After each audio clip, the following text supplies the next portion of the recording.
আসসালামু আলাইকুম। দ্য ভিজিবিলিটির পক্ষ থেকে আপনাদেরকে সবাইকে জানাচ্ছি স্বাগতম। আজকে আমরা জাপানের তোচিগি কেন থেকে মিয়াগি কেনের সেন্দাই সিটিতে ভ্রমণ করতেছি। এই ভ্রমণ গল্পের কিছু অংশ আপনাদের সাথে শেয়ার করতেছি। আমাদের আজকের এই সেন্দাই ভ্রমণ গল্পটি আপনাদের সামনে কয়েকটি পর্বে উপস্থাপন করব, যার প্রথম পর্বে যাত্রাপথের প্রাকৃতিক দৃশ্য সম্পর্কে আপনাদেরকে অবহিত করব। বাংলাদেশ থেকে অনেক শিক্ষার্থী জাপানের এই সেন্দাই সিটিতে পড়ালেখার উদ্দেশ্যে আসে এবং অনেক শিক্ষার্থী পড়ালেখার উদ্দেশ্যে আসতে চাচ্ছে। যারা আসতে চাচ্ছেন তাদের জন্য এই ভিডিওটা হতে পারে অন্যতম একটা সুযোগ, যার মাধ্যমে আপনি এই সেন্দাই সিটিটা সম্পর্কে কিছুটা হলেও আইডিয়া পাবেন। বাংলাদেশকে যেমন তার আয়তন অনুযায়ী 7টি বিভাগে বিভক্ত করা হয়েছে, ঠিক তেমনি জাপানকে তার আয়তন অনুসারে 16টি ক্যানে বিভক্ত করা হয়েছে। মিয়াগি কেন তার মধ্যে একটি অন্যতম ক্যান। মিয়াগি ক্যানের এক পাশে যেমন সমুদ্র দ্বারা বেষ্টিত, ঠিক তেমনি অপর পাশে পাহাড় দ্বারা আবৃত। এই সেন্দাই সিটিটা খুব ছোট শহর হলেও খুব সুন্দরভাবে সাজানো গোছানো।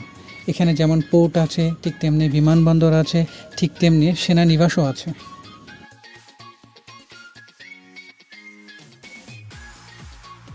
আপনারা জাপানের এই ব্যস্ততম মহাসড়কের যান্ত্রিক সৌন্দর্যগুলো উপভোগ করতে থাকেন।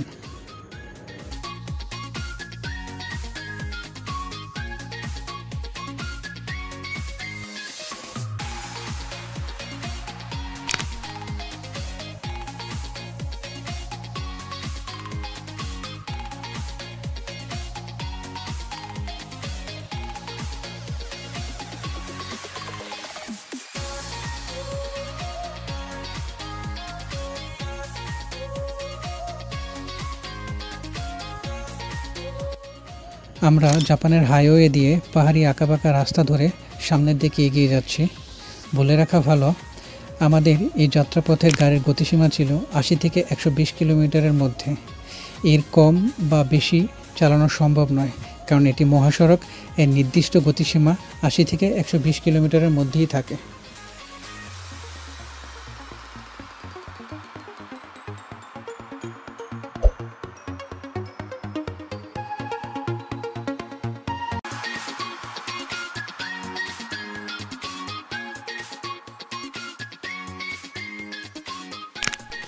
আপনারা যারা বাংলাদেশ থেকে এই সেন্দাই সিটিতে পড়ালেখার উদ্দেশ্যে আসেন, তারা টোকিও নেমে শিনকানসেন বা বুলেট ট্রেনে করেই সম্ভবত যাতায়াত করেন, কিন্তু আমরা আমাদের এই যাত্রাপথে ব্যক্তিগত গাড়িকেই ব্যবহার করছি।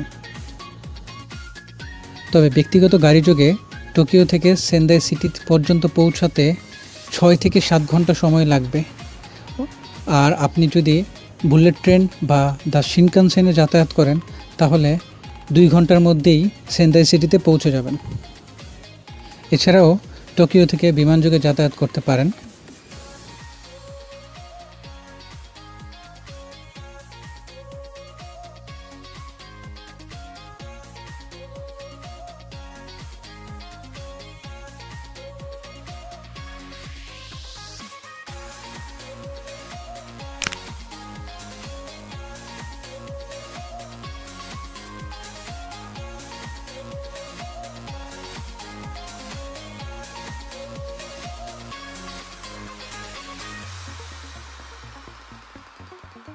আপনারা আমাদের সাথে থাকার চেষ্টা করবেন এবং আমাদের এই চ্যানেলটিকে সাবস্ক্রিপশন করে রাখবেন।